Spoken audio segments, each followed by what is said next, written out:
Hi ಎಲ್ಲರೂ ಕೂಡ ಹೇಗಿದ್ದೀರಾ? ಎಲ್ಲರೂ ಕೂಡ ಚೆನ್ನಾಗಿದ್ದೀರಾ ಅಂತ ಭಾವಿಸ್ತಾ ಇವತ್ತಿನ ವಿಡಿಯೋವನ್ನ ಶುರು ಮಾಡುವ. ಇವತ್ತಿನ ವಿಡಿಯೋದಲ್ಲಿ ನಾವು ಕನಸಲ್ಲಿ ಶನಿ ದೇವನನ್ನ ನೋಡಿದ್ರೆ ಅದರರ್ಥ ಏನು ಅಂತ ತಿಳಿಯೋಣ. ನಾವು ಕನಸಲ್ಲಿ ಶನಿ ದೇವರನ್ನ ವಿವಿಧ ರೂಪದಲ್ಲಿ ನೋಡುವುದು ಅದರದ್ದೇ ಆದ ಅರ್ಥಗಳನ್ನ ಹೊಂದಿರುತ್ತೆ. ಇನ್ನು ಸ್ವಪ್ನ ಶಾಸ್ತ್ರದ ಪ್ರಕಾರ ನಾವು ನಮ್ಮ ಕನಸಿನಲ್ಲಿ ಶನಿಯನ್ನ ನೋಡುವುದರಿಂದ ಅಥವಾ ಶನಿಗೆ ಸಂಬಂಧಿಸಿದ ಯಾವುದೇ ವಸ್ತುಗಳನ್ನ ಕನಸಲ್ಲಿ ಕಾಣುವುದರಿಂದ ಅದು ನಮ್ಗೆಲ್ಲ ಯಾವೆಲ್ಲ ಅರ್ಥವನ್ನ ನೀಡುತ್ತೆ ಅನ್ನೋದನ್ನ ಒಂದೊಂದಾಗಿ ತಿಳಿಯೋಣ. ಶನಿ ಎಂದ ತಕ್ಷಣ ಅದೆಷ್ಟು ಜನರ ಮನಸ್ಸಲ್ಲಿ ಭಯವೆಂಬುದು ಕಾಡತೊಡಗುತ್ತೆ.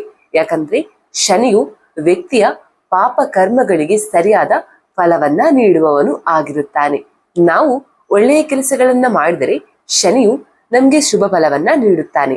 ಅದೇ ನಾವು ಕೆಟ್ಟ ಕೆಲಸವನ್ನ ಮಾಡಿದ್ರೆ ಅಥವಾ ತಪ್ಪು ಹಾದಿಯಲ್ಲಿ ನಡೆದರೆ ಶನಿಯು ನಮ್ಗೆ ತಕ್ಕ ಪಾಠವನ್ನ ಕಳಿಸುತ್ತಾನೆ. ಒಂದು ವೇಳೆ ನ್ಯಾಯದೇವನಾದ ಶನಿಯು ನಿಮ್ಮ ಕನಸಲ್ಲಿ ಕಾಣಿಸಿಕೊಂಡರೆ ಅದು ಒಳ್ಳೆಯದ ಅಥವಾ ಕೆಟ್ಟದ್ದ? ಒಂದು ಶನಿಯನ್ನ ಪೂಜಿಸುತ್ತಿರುವಂತೆ ಕನಸು.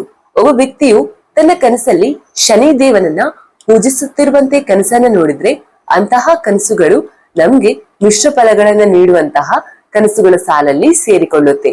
ಒಂದು ವೇಳೆ ಈಗಾಗ್ಲೇ ನೀವು ಶನಿ ಭಕ್ತರಾಗಿದ್ದು ಶನಿದೇವನ ಪೂಜೆಯಲ್ಲಿ ನಿಮ್ಮನ್ನ ತೊಡಗಿಸಿಕೊಂಡಿರುವ ಸಮಯದಲ್ಲಿ ಇಂತಹ ಕನಸುಗಳು ನಿಮ್ಗೆ ಬಿದ್ರೆ ಅದರರ್ಥ ಶನಿಯು ನಿಮ್ಮ ಪೂಜೆಯಿಂದ ಸಂತುಷ್ಟನಾಗಿದ್ದಾನೆ ಎಂಬುದಾಗಿರುತ್ತೆ.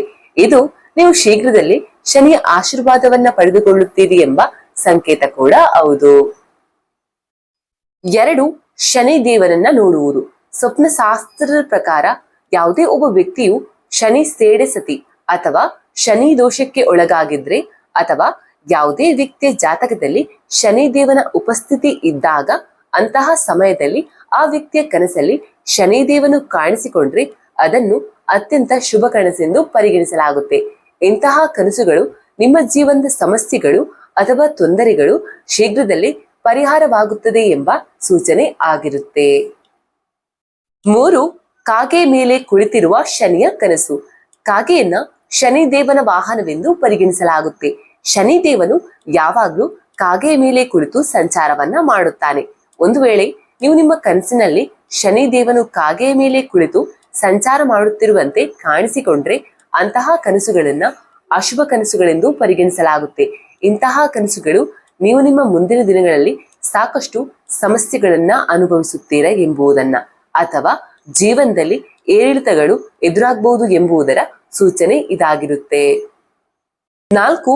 ಕನಸಲ್ಲಿ ಶನಿ ದೇವನ ಫೋಟೋ ಅಥವಾ ವಿಗ್ರಹ.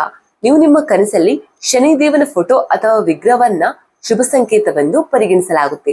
ಕನಸಲ್ಲಿ ಶನಿಯ ಫೋಟೋ ಅಥವಾ ವಿಗ್ರಹವನ್ನ ನೋಡಿದ್ರೆ ಶೀಘ್ರದಲ್ಲಿ ನೀವು ನಿಮ್ಮ ವೃತ್ತಿ ಜೀವನದಲ್ಲಿ ಅಥವಾ ಉದ್ಯೋಗದಲ್ಲಿ ಹಾಗೂ ವ್ಯಾಪಾರದಲ್ಲಿ ಅಥವಾ ವ್ಯವಹಾರದಲ್ಲಿ ಉತ್ತಮವಾದ ಬದಲಾವಣೆಯನ್ನ ಪಡೆದುಕೊಳ್ಳುತ್ತೀರಿ ಎಂಬುದರ ಸಂಕೇತ. ಅಷ್ಟು ಮಾತ್ರವಲ್ಲ, ನೀವು ಕನಸಲ್ಲಿ ಶನಿ ದೇವಾಲಯವನ್ನ ನೋಡಿದರೂ ಕೂಡ ಅಂತಹ ಕನಸುಗಳನ್ನ ಶುಭವೆಂದು ಪರಿಗಣಿಸಲಾಗುತ್ತೆ. ಯಾವ ವ್ಯಕ್ತಿ ಇಂತಹ ಕನಸನ್ನ ಕಾಣುತ್ತಾನೋ ಅವನು ತನ್ನ ಜೀವನದಲ್ಲಿ ಭಾರಿ ಪ್ರಮಾಣದ ಹಣದ ಲಾಭವನ್ನ ಪಡೆದುಕೊಳ್ಳುತ್ತಾನೆ ಎಂಬುದಾಗಿರುತ್ತೆ. 5. ಕಪ್ಪು ನಾಯಿಯ ಕನಸು. ಸ್ವಪ್ನಶಾಸ್ತ್ರದ ಪ್ರಕಾರ ನಾವು ನಮ್ಮ ಕನಸಲ್ಲಿ ಕಪ್ಪು ಬಣ್ಣದ ನಾಯಿಯನ್ನು ನೋಡುವುದು ಅಥವಾ ಕಪ್ಪು ಬಣ್ಣದ ನಾಯಿಯೊಂದಿಗೆ ಆಟ ಆಡುತ್ತಿರುವುದನ್ನು ನೋಡಿದ್ರೆ ಅಂತಹ ಕನಸುಗಳನ್ನ ಶುಭ ಕನಸು ಅಂತ ಪರಿಗಣಿಸಲಾಗುತ್ತೆ. ಇಂತಹ ಕನಸುಗಳು ನಿಮ್ಗೆ ಬಿದ್ರೆ ಇದರರ್ಥ ನೀವು ಈ ಹಿಂದೆ ಮಾಡಿದ ಒಳ್ಳೆಯ ಕಾರ್ಯಗಳಿಗೆ ಉತ್ತಮ ಫಲಿತಾಂಶಗಳನ್ನ ಪಡೆದುಕೊಳ್ಳುತ್ತೀರಾ ಎಂಬುದಾಗಿರುತ್ತೆ.